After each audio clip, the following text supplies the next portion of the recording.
Hi, I'm the Dragonator, and I love fairy tales. Spring has come full swing, and where I live, sunny days in mid-spring is the same temperature as stormy days in the summer. Parents might start talking about trips to lakes, oceans, and pools this time of year.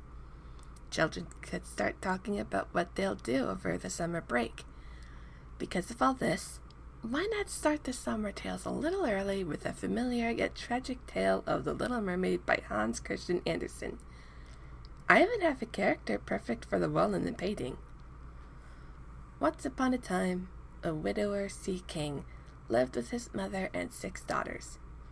Of the 6, the youngest was always thought to be the prettiest. They minded their own businesses in the castle gardens and the like.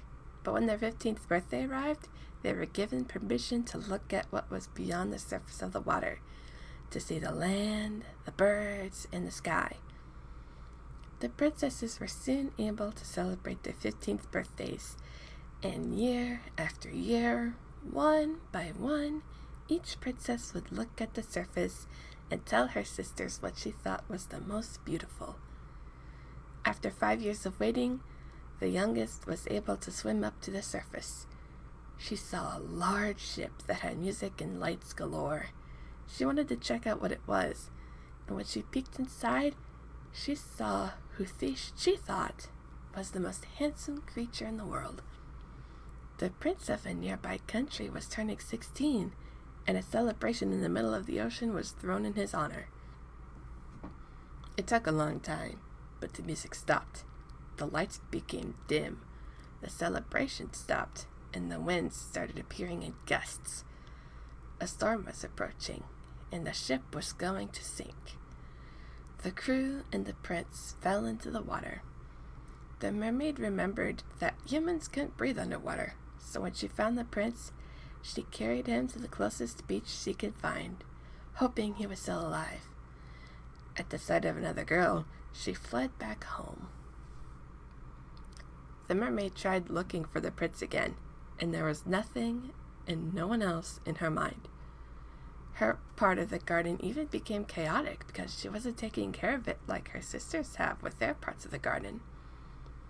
Her sisters found the human she described and took her to a nearby castle where the prince lived. As the days went on, she learned more about humans and loved the idea of being like one of them. She thought of an old sea witch who could possibly help her. She went over to the witch's house while everyone else was busy.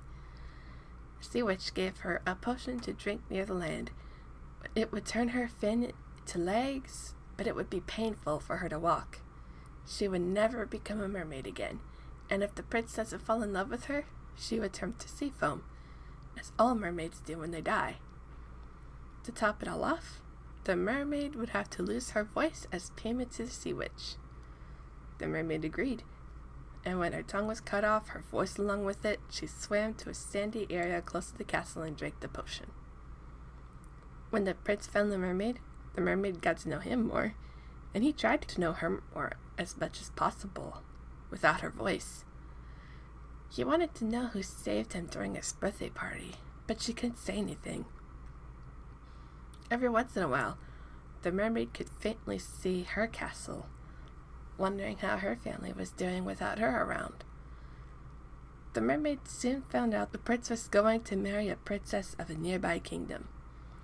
When he first laid eyes on the princess, he was so convinced she was the one who saved him. He wanted them to both be wed as soon as possible. The wedding also took place on a ship with fireworks and celebration. The mermaid was there, heartbroken, for she knew that when the sun rose in the morning, she was to turn to sea foam. All hope became lost. Late in the night, her sisters traveled to the surface. "We found out what happened from the witch," one said. "We all sacrificed our hair for this dagger. If you kill this prince, you could come back to us." The mermaid took the knife and went to the prince's room. She looked at the prince, heartbroken as he was sleeping. He had his bride on his mind and not the mermaid.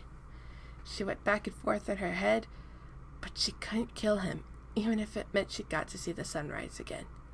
She chucked the dagger into the ocean, jumped into the water, and turned to sea foam. While mermaids don't have a soul, because of her sacrifice, she got to spend 300 years, give or take, to become a daughter of the air before she too could gain a soul, go to heaven, and see her prince and his bride once again. Thanks for watching. The next one will be in the middle of May. Stay tuned until then.